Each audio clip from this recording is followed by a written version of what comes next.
로마서 제1장.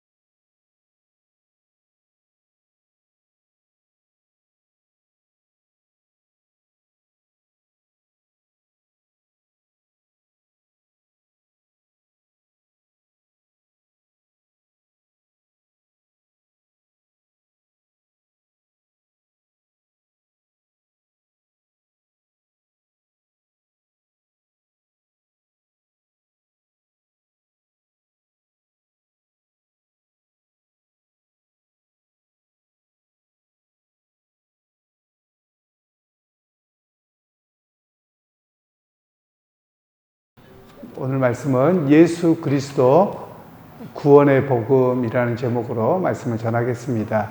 오늘 본문의 배경을 좀 이해하는 것이 필요한데요. 이 로마 교회는 사도들에 의해서 세워진 교회는 아닙니다. 물론 오늘날과 같은 교회 모습은 좀 아니고요. 가정교회라고 해서 마치 구역과 같은 곳으로 여러 모임들이 있었을 것으로 추측을 합니다. 그런데 이 로마라고 하는 곳에 유대인들이 먼저 있게 되었는데요. 유대인들이 그 로마의 용병으로, 그러니까 군인으로 갔다가 그들이 유대 땅으로 복귀하지 않고 그 로마에 살게 되었던 것으로 알려집니다. 그런 가운데 6월절에 예루살렘에 방문했다가 성령께서 임재하시는 것과 또 예수 그리스도의 십자가 사건을 경험하고 돌아갑니다. 그래서 그들이 자발적으로 유대인 공동체와 다르게 예수를 믿는 사람으로 모여진 것으로 알려집니다. 그러고 있다가 또 한 가지의 변화의 사건이 있었는데요. 티베리우스라고 하는 황제가 유대인들은 이 땅에 못 살게 합니다. 로마에서 다 내보내버립니다. 그리고 나서 이제 그 나중에 이렇게 돌아오게 되는데, 그래서 이 로마의 교회는 유대인들 교회로 있다가 유대인들이 다시 나갔다가 다시 돌아오게 됨으로 인해서 이방인들과 함께하는 교회가 되었습니다. 그러니까 유대인들만 있을 때는 유대인의 질서와 법과 이런 것들을 따라 살아가기 때문에 별로 어렵지 않습니다. 그런데 이제 이방 민족인 로마인들과 함께 살아가고 함께 신앙생활하면서 여러 가지의 환경이 다르고 문화적인 배경이 달라서 갈등이 일어나게 됩니다. 바로 그런 가운데서 사도 바울이 너희에게 바른 복음을 전하기를 원하고 방문하기를 원하고, 그리고 우리가 믿는 바가 무엇인가에 대한 이야기를 자세하게 하게 되는 이야기입니다. 예를 들면 우리로 이야기하면 사실 조금 다르겠습니다만, 우리 한국 같은 경우는 같은 언어권이고 또 같은 문화입니다. 물론 지역적으로 조금 차이가 난다고 하더라도 외국인들은 아니니까 큰 차이는 없습니다. 그런데 만일 우리 교회에 다른 서양 사람들이 됐던 아니면 동남아시아 사람들이 됐던 같이 섞여져 있는 교회라고 하십시다. 그러면 행동하는 방식이 많이 다를 겁니다. 먹는 것도 다르고 또 여러 가지가 다르겠죠. 예를 들면 우리나라도 요즘 많이 바뀌고 있습니다만, 여러분 인사를 누가 합니까? 보통 어른들한테나 또는 직급이 높은 사람한테 직급이 낮거나 어린 아이들이 인사를 합니다. 그러나 서양 문화에서는 본 사람이 먼저 인사합니다. 그리고 예를 들면 식사를 줄 때도 우리나라도 이제 서양화가 많이 됐습니다만 아이들을 먼저 식사를 챙겨주지요. 그리고 어른들이 나중에 먹습니다. 그런데 여전히 우리 문화에서는 연세 드시는 어른들이 먼저고, 그리고 아이들은 뒤에고, 또 여자분들은 더 뒤에잖아요. 그런데 전혀 그렇지 않습니다. 언젠가 제가 말씀을 드렸겠지만 제가 외국에 가서 목회를 하는데 교인들과 이제 식사를 합니다. 그런데 어르신들이, 제가 목사라고 저한테 먼저 식사를 이렇게 하잖아요. 그랬더니 종업원이 굉장히 뭐라고 하더라고요. 너 그러면 안 된다고. 왜 그러냐 그랬더니, 아니 어르신들이 있고 여자분들이 먼저지 어떻게 남자가 먼저냐는 거죠. 그런데 우리 한국 사회에서는 목사나 남자를 먼저 배려하거든요. 그러니까 이게 완전히 다른 거죠. 그러니까 물론 이제 한국 사람들이 자주 가는 식당은 이해를 하겠지만 자주 가지 않는 식당에서는 정말 이상하게 볼 겁니다. 근데 교회 안에서 만약 함께 그렇게 있다고 하면 문화가 굉장히 다르겠죠. 이제 그런 상황에서 사도 바울은 복음이 무엇이고, 그리고 우리가 가지고 살아왔던 문화적 배경 가지고 복음에 대한 이해를 할 것이 아니라 예수 그리스도를 믿는 복음에는 이방인이나 유대인이나 차별이 없기에 우리 가운데 다름을 인정하면서 함께 신앙생활해야 합니다. 이런 이야기를 로마서에서는 전체적으로 하고 있습니다. 그러면서 먼저 1절에는 예수 그리스도의 종 바울은 사도로 부르심을 받아 하나님의 복음을 위하여 택정함을 입었으니 라고 말씀합니다. 바울의 이 본문에 속에서는 여러 가지를 이야기합니다. 먼저 예수 그리스도의 종 바울은, 이 표현이 굉장히 혁명적인 표현입니다. 왜 그러냐면 로마 시대 당시에는 누구누구의 종이라고 말할 때는 황제의 종 이렇게 이야기를 하는 것이고요. 그리고 또는 어느 귀족 집안에 있으면 나는 귀족 집안에 속한 사람이다 라고 할 때는 누구누구의 종 이렇게 표현을 합니다. 그러니까 이 이야기는 결국 예수 그리스도의 종 사도된 나 바울은 이라는 표현은 사실은 나는 세상 왕이나 누구에게 속한 종이 아니다. 나는 예수 그리스도께 속한 종이다라는 것을 분명하게 이야기를 하는 겁니다. 그러니까 이 로마인들과 로마 제국에 앞장서 있던 사람들에게는 이 이야기를 들으면 또 다른 황제가 있는가 하고 굉장히 불편할 수 있는 그런 혁명적인 메시지가 바로 여기에 담겨져 있습니다.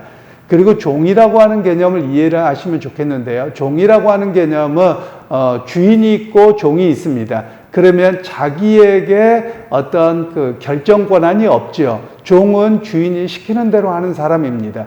그래서 오늘 사도 바울은 나는 누구냐, 내가 자의적으로 복음을 전하거나 내가 어떤 것을 하는 것이 아니라 예수 그리스도의 시킴을 통해서 내가 이런 일을 합니다 라는 이야기를 하고 있는 것이지요. 그리고 또 사도라는 말도 마찬가지입니다. 사도라는 말은 보냄을 받은 자라는 뜻입니다. 그럼 여러분, 보냄을 받은 자라는 말은 내가 중요합니까? 보낸 사람이 중요합니까? 보낸 사람이 중요합니다. 그래서 보낸 사람이 있는데 그분이 누구냐? 바로 예수 그리스도다라는 사실을 우리에게 말하고 있는 것이죠. 그리고 나서 그가 정말 보냄을 받았고 그가 전하는 내용이 무엇인가? 하나님의 복음이라고 이야기합니다. 그래서 하나님의 복음을 위해서 내가 택함을 받았고 보냄을 받았다. 그리고 그 복음의 중심이 누구냐? 2절부터 계속 나오는 것인데요. 2절에는 이 복음은 하나님의 선지자들을 통하여 그의 아들에 관하여 성경에 미리 약속하신 것이라.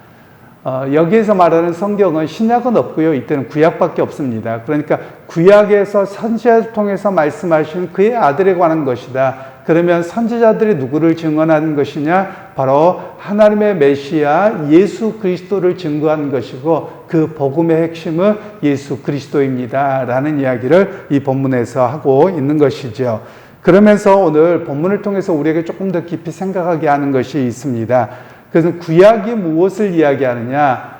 구약은 윤리책이 아닙니다. 단순하게 구약이 윤리적인 어떤 또는 종교적인 행실에 대한 이야기가 아니라 구약에서 선지자들이 일관되게 말씀했던 것은 바로 예수 그리스도 오실 메시아에 대한 이야기를 하고 있다라는 사실을 우리에게 말씀하고 있는 것이지요. 그런데 유대인들은, 물론 유대인들도 이때 당시에 메시아를 바랐습니다. 그리고 그 이전에 구약 성경으로 보자면 말라기가 끝나고 나서 세례 요한이 등장하기 전까지 요 기간을 400년 정도의 기간이 됩니다. 우리는 이 기간을 중간기라고 교회에서는, 신학에서는 이야기를 합니다. 그런데 이 시기의 세상 역사에서는 굉장히 활발한 역사입니다. 왜냐하면 이 시간에 세계사를 바꿀 만한 그런 제국들이 등장하거든요. 우리가 에스겔에서도 보았습니다만 아수르라고 하는 나라가 등장하고요. 그리고 바벨론이 등장하고요. 그리고 바사 왕국이라고 하는 페르시아가 등장하고, 그리고 헬라 제국이 등장하고 로마 제국이 등장하는 이런 400년 동안 세계사를 뒤엎을 만한 그런 제국들이 등장하는 기간이 400년이거든요. 그런데 이 400년 동안 하나님께서는 유대인들에게 아무것도 말씀을 하시지 않으세요. 그리고 세례 요한에게서 말씀하시거든요. 그러면 이 이야기가 무엇이냐면 이 시간 동안 400년 동안의 유대인들은 메시아를 바라봅니다. 즉 메시아가 오실 것을 간절히 기대하는데 중간에 몇 번의 역사가 있어요. 이 400년의 기간 중에서 유대인들이 나라가 없이 그냥 거기에 유대 땅과 또 여기저기 흩어져 사는 디아스포라들이 있었는데 여기에 잠깐 나라가 세워집니다. 하스모니안 왕가라고 해서 예수님 오시기 한 150년 전에 나라가 세워졌는데, 이때 당시에 이 하스모니안 왕가의 마띠아라고 하는 사람에 의해서 나라가 세워집니다. 이 사람이 제사장이었습니다. 그러니까 제사장이면서 왕이니까 이분이 메시아구나 이렇게 생각을 했다 그랬습니다. 그런데 이들도 결국은 무너지지요. 왜 그러냐면 이 사람의 마지막 왕조의 공주가 미리암네라고 하는 사람인데요. 이 사람이 예수님 당시에 예수님이 태어나셨을 때 헤롯 대왕이라고 하는데, 이 사람의 부인이 미리암네입니다. 그러니까 헤롯은 유대인이 아닌데 미리암네는 이 하스모니아 왕가의 마지막 공주입니다. 그러니까 자기가 정통성이 있다고 이야기를 하겠죠. 그러나 이걸 통해서 유대인들이 깨달은 게 있습니다. 그게 뭐였냐면 하스모니아 왕가의 마띠아라고 하는 사람도 메시아가 아니었구나, 이걸 깨닫게 되는 거거든요. 그러니까 유대인들이 가졌던 메시아 개념은 어떤 개념이었냐면 정치적인 메시아였습니다. 그래서 요한복음에도 보면 예수님을 향해서도 당신이 오실 그입니까? 뭐 이런 이야기도 하고요. 또 제자들은 당신의 나라가 예루살렘에 세워지면 나를 높은 자리에 세워주십시오, 이런 이야기도 하죠. 이런 이야기들은 전부 다 이 400년 어간 동안에 크게 생각했던, 즉 정치적인 메시아, 나라의 독립을 세울 메시아, 영웅을 기다렸던 것이거든요. 그에 대해서 사도 바울은 구약에서부터 이야기했던 메시아가 누구냐? 정치적인 메시아가 아니라는 거죠. 왜냐하면 지금 사도 바울은 예수님이 십자가에 돌아가셨다가 부활하셔서 승천하신 이후에 이 복음을 전합니다. 그러니까 이 시기가 보통 AD 57년경으로 알려집니다. 그러니까 한참 지난 시점이죠. 그러면서 유대인들 가운데는 실망하는 사람들이 생깁니다. 대표적인 사람이 가룟 유다죠. 이 가룟 유다라는 말은 열심당원인데, 이 사람들은 물리적 힘으로 우리의 유대 나라를 세우고 메시아 왕국을 세워야 된다, 이런 사람들이었습니다. 그런데 이것이 예수님의 방향이 아니라는 것을 알지요. 예수님께서 골고다 언덕에 올라가기 전에 감람산에서 기도하실 때 군인들을 데리고 대제사장과 가룟 유다가 옵니다. 그때 예수님께서 베드로에게 칼을 칼집에 넣어라, 내 나라는 세상 나라가 아니다, 이런 이야기를 하셨거든요. 그러니까 이런 배경 속에서 수많은 유대인들이 예수님에게 왔다가 예수님은 그런 정치적인 메시아가 아니래, 그러고 다 돌아가 버리거든요. 그런 가운데 있었기 때문에 오늘 사도 바울은 고백하기를, 내가 전하는 것은 예수 그리스도의 복음인데 그 복음은 정치적인 유대 나라를 세우는 것이 아니라 하나님 나라를 세우는 것입니다. 그것이 바로 복음의 핵심이고, 하나님 나라는 유대인에게만 국한된 것이 아니라 헬라에 있는, 로마에 있는 모든 이방인들에게까지 열려 있는 것이 하나님 나라입니다. 이런 이야기를 본문에서는 말씀하고 계시는 겁니다. 그리고 나서 이제 5절 말씀해 보시면 이렇게 말씀하는데요. 그로 말미암아 우리가 은혜와 사도의 직분을 받아 그의 이름을 위하여 모든 이방인 중에서 믿어 순종하게 하나니. 지금 이방인들에게도 복음이 열려져 있다는 것을 말씀하죠. 사실 우리 사회와 유대 사회는 많이 다릅니다. 그래서 유대인들에게 예수님이 오셨는데 그 예수님을 통해서 이방인들에게까지 복음이 열렸다? 유대인들은 상상할 수 없습니다. 제가 언젠가도 말씀을 드렸습니다만, 지금도 유대인들은 우리 한국 사람들은 유대인들을 굉장히 좋게 생각합니다. 그런데 여러분들이 실제로 경험하면 이 유대인들이 정말 기분 나쁩니다. 얼마나 싫은지 모릅니다. 우리가 성지순례를 간다고 이스라엘에 가잖아요. 그러면 유대인들이 크게 두 가지로 나누어집니다. 하나는 세속 유대인과 종교인이라고 나누어집니다. 이 종교인이라고 하는 사람들은 우리가 뉴스에서 보면 중절 모자 쓰고 긴 옷 입고 수염 안 깎고 기도하는 사람들, 이게 많이 나오죠. 이 사람들이 다 종교인들입니다. 그럼 이 종교인이라는 말은 오늘날 저희 한국교회 목사나 이런 사람을 이야기하는 건 아니고요. 그 구약의 율법과 자기들의 질서를 따라 살아가는 사람들입니다. 그래서 토요일 날 안식일에 만일에 이 종교인들이 사는 동네를 갔다 돌에 맞아 죽습니다. 실제로 돌 던지고 난리가 납니다. 그뿐만 아니라 우리가 그곳에 가잖아요. 제 경험으로 보면 한 번은 이 사람들이 침을 퇴받고 눈을 감고 갑니다. 그래서 왜 그러냐고 물어봤더니 이방인이 거룩한 땅에 왔다는 겁니다. 그래서 이방인을 내 눈으로 보는 것은 신성모독이고 이거는 용납할 수 없다. 이런 생각을 가지고 있는 사람들이 유대인들이거든요. 지금도 유대인들은 그렇습니다. 그런데 우리 한국 사회에는 이상할 정도로 유대인들에 대한 굉장히 비호감이 아니라 선호감이라고 할까 이걸 갖고 있는데 사실 그렇지 않습니다. 예수님 당시에는 더했겠죠. 그러니까 이들은 유대인에게 복음을 그러면 뭐라고 생각하냐면 거룩한 걸 개에게 주었다고 생각합니다. 그런 정도의 생각을 가지고 있었죠. 그런데 사도 바울을 통해서는 복음은 무엇이냐? 유대인 우리만을 위한 것이 아니라 바로 이방인들 모두에게까지 예수 그리스도를 통해서 하나님 나라 들어오게 하는 것이 하나님의 예수 그리스도를 보내신 목적입니다. 그리고 그것이 복음입니다. 라는 이야기를 우리에게 말하고 있다는 것입니다. 그리고 이제 6절 말씀에는 너희도 그들 중에서 예수 그리스도의 것으로 부르심을 받은 자니라. 여기서 너희라는 말은요, 1차적으로는 유대인이 아닌 이방인을 이야기합니다. 왜냐하면 로마 교회 안에 유대인과 이방인이 있었거든요. 그런데 여기에서도 갈등이 있었습니다. 실제로 어떤 갈등이냐면 유대인들은 예수님이 우리와 같은 유대인으로 오셨고 또 성경도 그렇고 복음도 그렇고 다 유대인들의 이야기죠.